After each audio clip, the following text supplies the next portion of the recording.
लेकर नए नए रास्ते उसके सामने आते रहते हैं। यह सृष्टि बड़ी ही विशाल और अनंत है। प्रकृति के भंडार असीमित है, उसकी कोई तुलना नहीं है। और प्रकृति का, निसर्ग का ऐसा भी कोई नियम नहीं कि उसके उस भंडार पर किसी एक का अधिकार हो। उस पर सबका समान अधिकार है, मगर उस खजाने को पाने के दावेदार सभी नहीं। उसे पाने के दावेदार वे लोग हैं जो उत्साही है, जिनमें हिम्मत है, हौसला है, जो आत्मविश्वास है, जिनमें कुछ नया करने की क्षमता है। अकर्मण्य, निरीह, मूढ़ और डरपोक या आलसी लोगों को न तो उसे पाने का अधिकार है, ना ही वे उसे पा सकते हैं। ये तो उसे मिलेगी जिसने अपनी भीतरी शक्ति को जान लिया। फ्रेंड्स, यदि आप इस सृष्टि का अध्ययन करेंगे तो आपको पता चलेगा कि यह सृष्टि शक्ति के सूक्ष्म सूत्रों में बंधी है। इस प्रकार धीरे धीरे आप अपने हृदय की महान शक्ति की उपस्थिति को समझने लगेंगे। अब आपको कभी हताश नहीं कर सकेंगे। वे आपको अपने अंधकारपूर्ण जाल में फंसाने में समर्थन होंगे। हमारे संस्कृति का संदेश भी यही है कि आप अपनी व्यक्तिगत चेतना को जितना विस्तृत करेंगे, अपने आप में महान स्फूर्ति का अनुभव करते जाएंगे। पर ब्रह्म के साथ तादात्म्य स्थापित करने वाली यह स्फूर्तिदायक चेतना ही वास्तव में सुख है, और इस चेतना के क्षीण होने का नाम ही दुख है। यदि सुख सृष्टि से एकाकार होने से उत्पन्न होता है, तो दुख सृष्टि से विच्छिन्न विलग होने से उत्पन्न होता है। जो व्यक्ति अपने आप को सृष्टि की इस विशाल चेतना का अंश मानकर नहीं चलता, उसे ऐसा प्रतीत होता है कि संसार में अकेला है, अनंत अस्तित्वपूर्ण समुद्र में भटकते हुए एक इकाई है। अकेलेपन का यह विचार व्यक्ति को असहाय और बेसहारा बना देता है। वो अपने अस्तित्व को क्षुद्र समझने लगता है।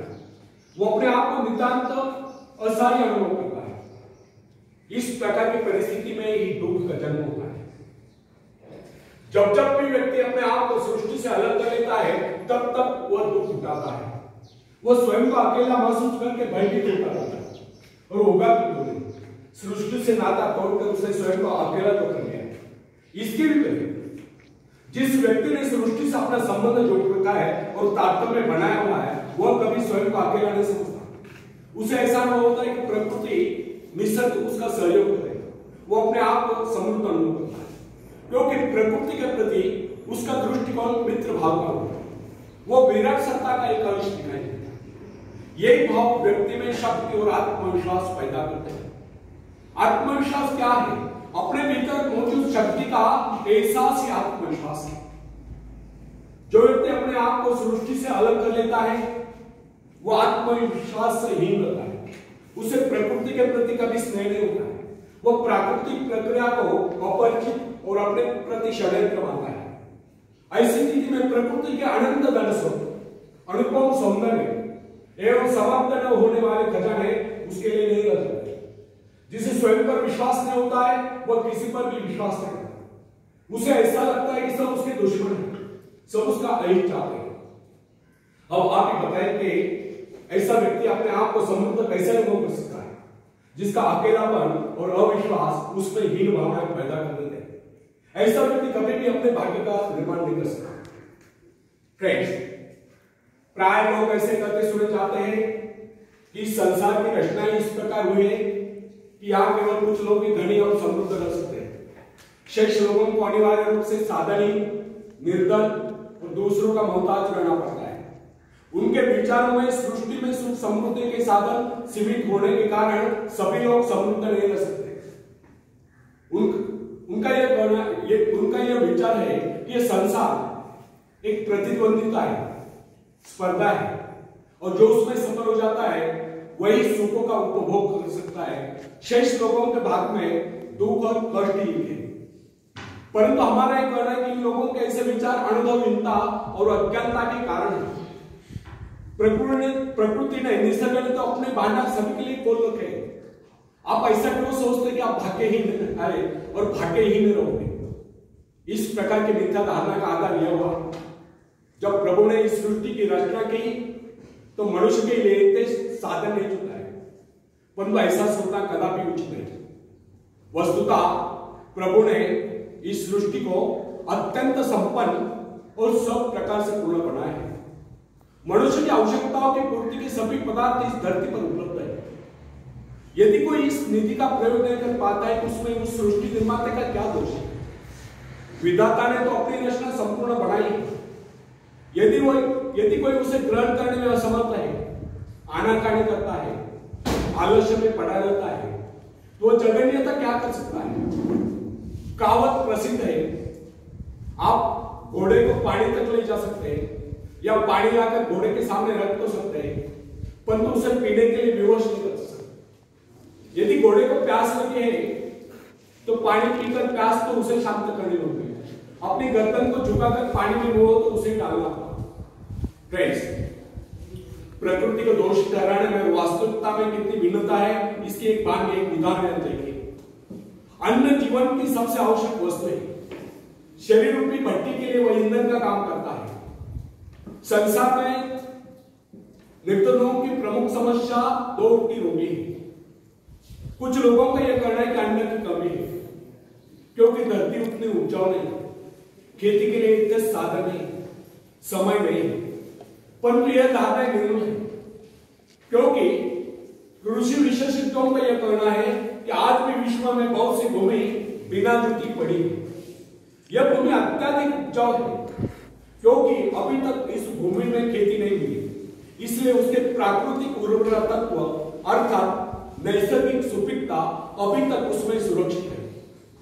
इन कृषि विशेषज्ञों का तो यह भी कहना है, अगर इस सारी भूमि का सही ढंग से उपयोग किया जाए तो अन्न की कुल उपज 2 गुना नहीं तो कम से कम 1.5 गुना अवश्य हो जाएगी। फ्रेंड्स, व्यक्ति के जीवन की बात छोड़िए, सभ्यता के इतिहास का अध्ययन करने पर आपको यह मालूम हो जाएगा कि प्राचीन काल में लोग अपने घरों को प्रकाशित करने के लिए चर्बी का प्रयोग किया करते थे। आप यह भी जानते होंगे कि यह चर्बी हवेली मछलियों के शरीर से निकाली जाती है। एक दिन लोगों को ज्ञात हुआ कि हवेली मछलियों की कमी पड़ गई। ऐसी स्थिति में चर्बी का भयंकर संकट उपस्थित है, परंतु आवश्यकता आविष्कार की जगी। उसी के साथ साथ मिट्टी के तेल का भी आविष्कार हुआ। अब कुछ दिन पहले वैज्ञानिकों ने घोषित कर दिया कि मिट्टी के तेल की मात्रा भी सीमित है और इस बात की पूरी संभावना है कि कुछ वर्षों में मिट्टी के तेल के कुएं सूख जाएंगे। इससे लोग एक बार फिर चिंतित उठे, क्योंकि उस काल में शक्ति का मुख्य साधन तेल ही था, जिससे कल कारखाने और अन्य अनेक प्रकार के वाहन चलते थे। लेकिन अगले क्षण में वैज्ञानिकों ने इस प्रकार की घोषणा कर दी कि अणुशक्ति का प्रयोग प्रतिदिन की आवश्यकताएं पूरी करने के लिए किया जा सकता है। इसके साथ ही जल विद्युत का निरंतर बढ़ता हुआ प्रचार भी मानव की सभी आवश्यकताओं की पूर्ति करता रहेगा। आजकल तो सोलर एनर्जी पर बड़ा रिसर्च हो रहा है, पवन चक्कियों का इस्तेमाल बड़े पैमाने में हो रहा है। इस प्रकार प्रकृति के अक्षय भंडारों और मनुष्य की चमत्कार आविष्कार प्रवृत्ति के अनेक उदाहरण इस तथ्य की पुष्टि करते हैं, यदि व्यक्ति उत्साही और स्वावलंबी हो तो उसके लिए इस संसार में किसी चीज की कोई कमी नहीं। खोजने पर वह सब कुछ प्राप्त कर लेता है। इसीलिए कहा गया है, जिन्हें खोजा तीन पाइए। मनुष्य को भ्रम होता है कि उसने बहुत कुछ कर दिया, बहुत कुछ पा लिया है और प्रकृति के स्रोत खाली हो गए, किंतु यह उसकी भूल है, वह भ्रम में जी रहा है। वास्तविकता तो यह है, मनुष्य ने अभी तक विश्व के एक अंश पर ही विजय प्राप्त की। पता नहीं अभी तक पृथ्वी के गर्भ में कितने खजाने अछूते दबे पड़े। यह विशाल ब्रह्मांड, उसका यह अंतहीन घेरा मनुष्य की प्रतिभा के लिए भयंकर चुनौती।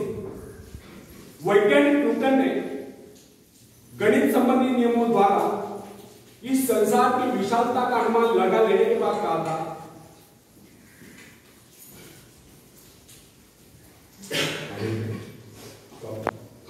वैज्ञानिक न्यूटन ने गणित संबंधी नियमों द्वारा इस संसार की विशालता का अनुमान लगा लेने के बाद कहा था, मैं तो अभी तक एक अथांग सागर के तट पर खड़ा हूं और किसी अबोध बालक की तरह आयु पर खाक छाटने पर भी मेरा केवल कुछ सिंपियां ही लगी है। न जाने इस ब्रह्मांड सागर के धरोतले, न जाने कितने करोड़ों करोड़ों माणिक मोती बिखरे हुए हैं, जिनके हमें अभी भी तलाश है। यह बात सच है कि संसार असीम और अपरिमित है। ब्रह्मांड में हमारी सभी इच्छा और आशा आकांक्षाओं को पूरा करने की क्षमता है। सुख प्राप्त करने के लिए केवल इन स्रोतों का उपयोग करना उत्साह के द्वारा ही संभव हो सकता है। सोई हुई शक्तियों को जगाकर प्रकृति के इस विशाल भंडार का उपयोग करने के लिए किए गए प्रयत्न अनंत है। समृद्धि उद्योगी पुरुष की दासी। प्रभु ने इस सृष्टि का निर्माण व्यक्ति के आनंद प्राप्ति के लिए किया है। ईश्वर ने मनुष्य की रचना इसलिए नहीं की कि वह सदैव हवा में रहकर कष्ट भोगता रहे। क्या आप बता सकते कि कोई रचनाकार अपने किसी भी कृति के लिए इस प्रकार के भविष्य की रचना कर सकता है? कदापि। सच तो यह है कि हमारा जन्म सुख शांति पूर्वक जीने के लिए हुआ है। यह सृष्टि हमारे ही उपयोग के लिए बनाई गई। जीवन का अर्थ यंत्रणा नहीं, आनंद तथा उसका उपभोग है। अर्थात आनंद का अर्थ रोचक क्रीड़ा या अय्याशी है। विलासिता और अय्याशी तो जीवन को पतन के घर की ओर ले जाते हैं। आनंद का वास्तविक अर्थ है व्यक्ति की सभी शक्तियों का पूर्ण विकास और विकसित क्षमताओं का विश्व कल्याण के लिए कर नैतिक जीवन में एक प्रकार के संतुलन की सृष्टि लाना है।